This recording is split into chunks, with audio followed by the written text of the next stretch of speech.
So ayan mga kapapang, bali pagka ako nag-pricing, yung ginagamit ko talagang pang price tag ay ganito. Yan, yung price tag ko palagi.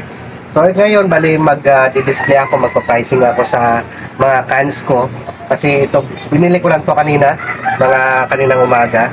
Ito worth na sa 5,000 kasama na to. Yung Bear Brand Junior saka yung Trust Peel and Lady Peel. So itong itong Trust Peel ko ay nasa 60 pesos. Ito naman yung Lady na kulay yellow ay 56 pesos. So ito yung Bear Brand Junior na plus 1 ay 200 pesos yung bintahan dito sa store ni Papa. Tara, let's go. Pricing na tayo.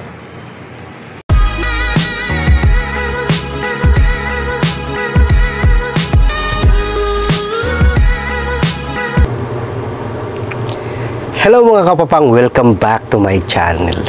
For today's video ay ipapakita ko sa inyo kung magkano yung mga prices ng aking mga canned goods. Yan, so disclaimer lang sa lahat ng mga kasari.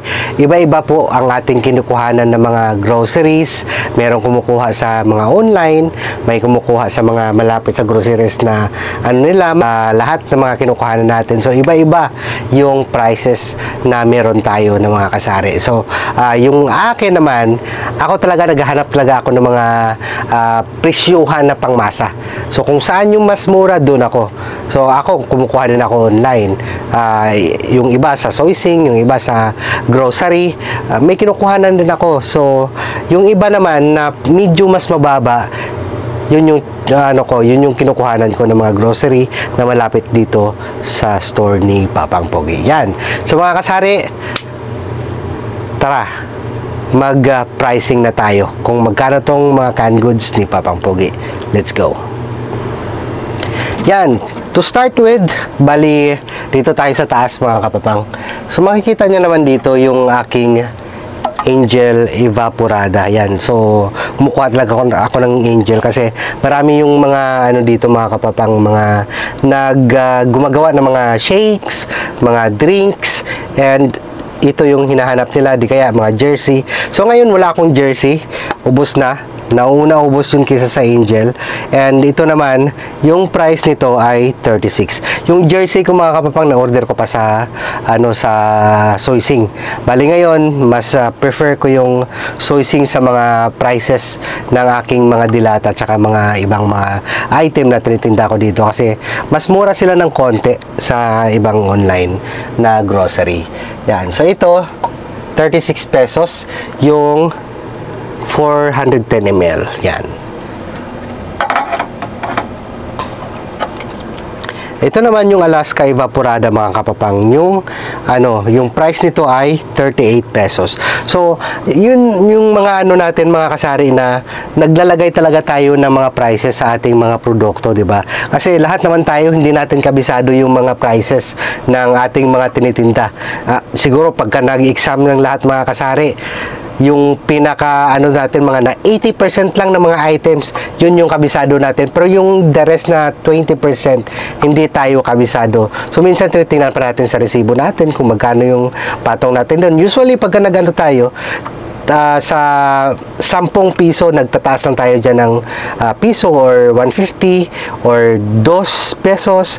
Yan. So sa 50 naman pataas, may 2, may 3. Ganyan. So iba-iba yung natin kasi iba-iba naman yung ating kinukuha ng mga grocery. Di ba? So dito sa akin, yung Alaska Evaporada na ganito kalaki, yung 140 ml ay 21 pesos. Yan. So paiba-iba talaga yung mga price ngayon mga kapapang kasi paakyat, pataas yung mga inflation dito sa Pilipinas. So iba-iba yung minsan may tataas na naman, next month bababa, next month na naman tataas na naman. So iba-iba yung prices. So depende lang yan sa atin kung saan tayo kukuha na grocery. Yung kondensada ko mga kapapang ay 40 pesos each. Yung 400, yung 110 ay yung 206 grams. Yan. So wala pa akong jersey na So dito muna tayo sa today's na 432 grams, 65 pesos. Yan, dito sa mga mga kapapang, nagtataas ako ng 5 pesos eh. Dito naman sa 836 grams, 95 pesos. Yan. So dito sa taas, meron ako mga pineapple juice, 37 pesos. Itong Four Seasons pineapple, yung pineapple na ACE, and yung Heart Smart. Yan, yung Heart Smart ko ay 37 pesos din. So dito tayo sa Argentina corned beef. Yung maliit ko na Argentina, mga kapapang, yung 100 grams ay 28 pesos. Yan. So dito sa 150 grams ay 37 pesos. Sa 175 naman ay 42 pesos. And dito sa 260 grams ay 58 pesos. Yan. So marami talaga bumibili nitong mga Argentina. Kaya hindi ako nauubusan ng pagka nakita kong konti na lang or may natirang mga 2 o 3 na lang, kumukuha talaga ako, umorder talaga ako. Pag walang available sa online, diretso ako sa groceries dito malapit lang sa store ko, mga kapapang. Yan. Okay, next. Yung CDO Carne Norte ko, mga kapapang, yung ito. Yung 100 grams ay 22 pesos each. Yan. Ito namang 150 grams ko na spicy na CDO ay 32 pesos. Same din sa hindi spicy, yung classic lang na flavor ay 32 pesos. Yung 175 grams ko na ganito, mga kapapang, yan, bali 35 pesos yan.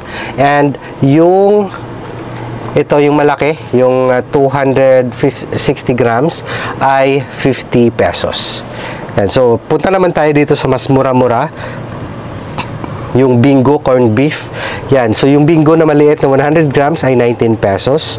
And yung 150 grams naman ay 24 pesos. Ito naman sa Lucky 7, 18 pesos yung 100 grams.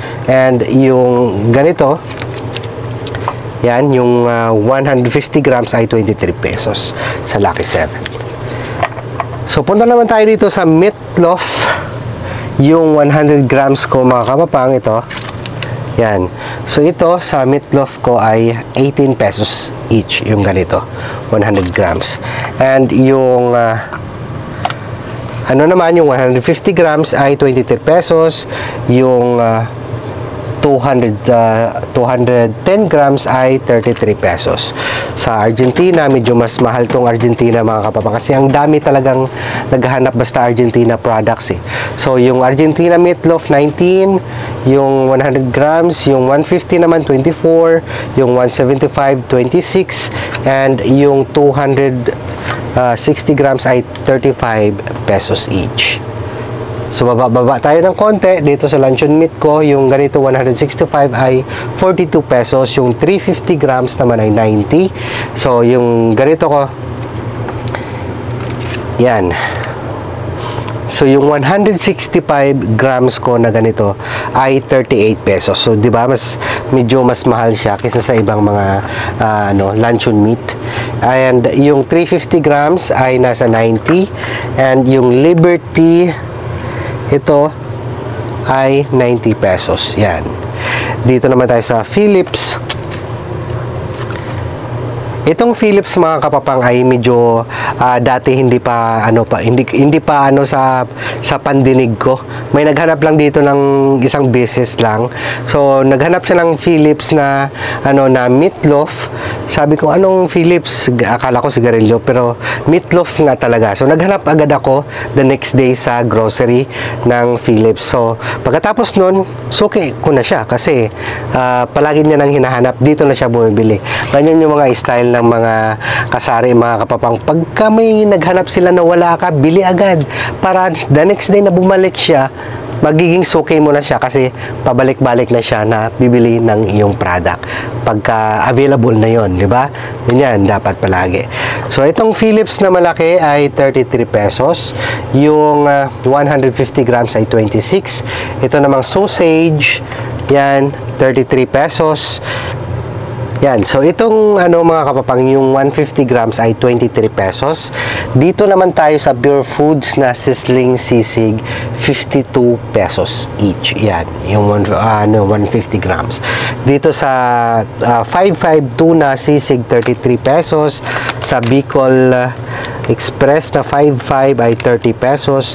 Sa Spanish na palagi kong inuulam, pag wala akong ulam ay 35 pesos. Sa tuna 5-5 na adobo ay 30 pesos. Same din yung prices niyan mga kapapang sa caldereta, mechado, afritada, 30 pesos each yung mga ganyang 5-5 na may mga flavors. Sa maliliit na afritada na 100 grams, ito mga kapapang ay 23 pesos each. Yan. Diba? So, nakuha nyo na ba yung magkano sa inyo dyan? Pareho ba tayo ng mga prices? Or mas mura ako dito? Diba? Mas mura, mas maganda, mas magiging mabili na sa mga kapitbahay nyo. And dadami yung mga customer nyo pagka mura yung tinitinda natin. Tara, continue.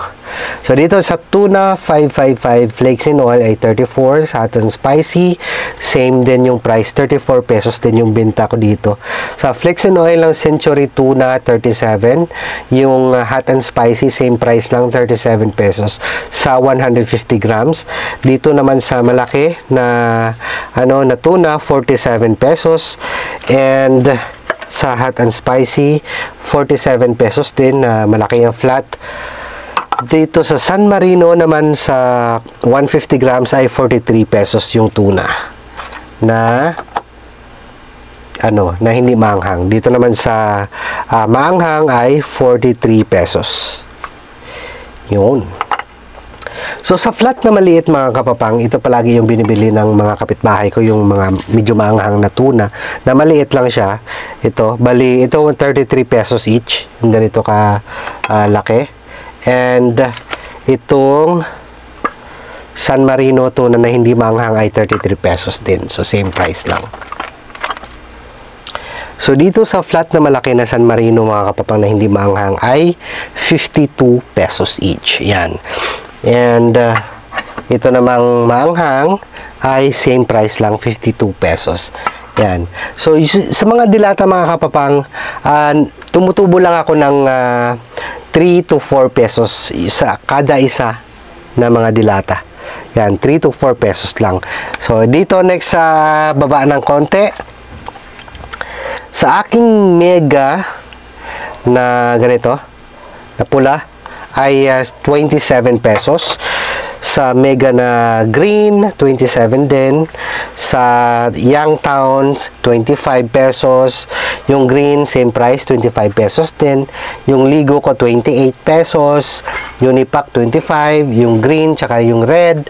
Yung Lucky 7 na pula ay 23 pesos. Dito naman sa Lucky 7 na green ay 20 pesos. So, mas mura itong green mga kapapang kasi kinukuha ko lang yan ng mga 17 pesos each. So, bininta ko siya ng mas mura, di ba? So, pagka mas mura mo kinuha, mas mura mo maibinta. And, syempre, naghahanap talaga yung mga kapitbahay natin ng mas murang mga produkto tulad ng mga ganito. Yan. So, next is yung Swan, 24 pesos. Yung green, saka yung pula naman, 25 pesos. So, nagbe-base talaga ako kung magkano ko kinukuha yung isang item. Then, dun ako mag-addition sa aking tubo. Pag kinuha ko siya ng 17, pwede ko siyang tubuan ng 2 pesos. Pagka 17.50, so tutubuan ko na siya ng 3 pesos. Yan. Dito naman sa 5.5 sardines, 25 pesos yung green. Sa pula, 26 pesos. Dito sa malaking Young Towns, yan, bali 65 pesos. Sa 5.5 squid, 47 pesos. Sa Saba, 55 pesos. Sa Marino ko na liver spread, 30 pesos. And yung Argentina, 26 pesos. Dito sa Unipack na 150 ml ay 37 pesos. Yung natural oil, ito sa mackerel. Sa Hokkaido naman ay 40 pesos. And sa Saba, 37. Yung flat ng Saba, mga kapapang, 52 pesos. Yan, yung mga ganito, yung flat na malaki. Dito naman sa malalaking mga sardines, the mackerel, 82 pesos yung Hokkaido, and then yung Unipack ay 75 pesos. Yan, baba tayo ng konti, mga kapapang. Dito ko binilagay yung iba kong mga produkto tulad nitong Hans, pork and beans. Yung yung malaki ay 56 pesos. Ito namang maliit, 35 pesos. Yung nasa 150 grams ko ay 25 pesos. Yan. Yung ulam ko, mga kapapang, 23 pesos yan. Ito.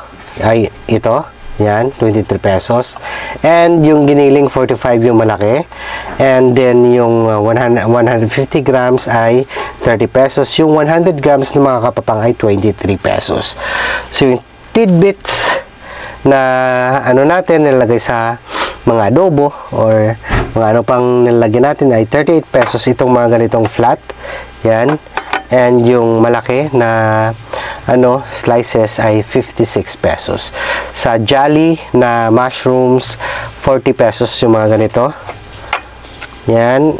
So ito, mga kapapang, yung Jolly black beans ay 35 pesos. Yan, yung ganitong flat. And ito, yung green peas, 18 pesos, Mega Prime. Yung Mega Prime naman na corn ay 45 pesos. Dito sa Jolly natin na green peas ay 20 pesos each. Yan. So yan, mga kapapang, yung prices ko sa aking mga canned goods. Yan.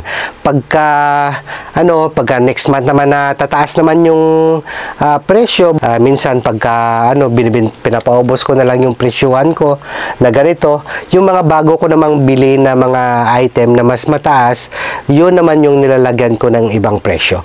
So pagka bibili yung mga suki ko dito, mga kapapang, ini-explain ko sa kanila na kung bakit tumaas ng konti yung isang produkto ko, kasi tumaas din yung kuha ko.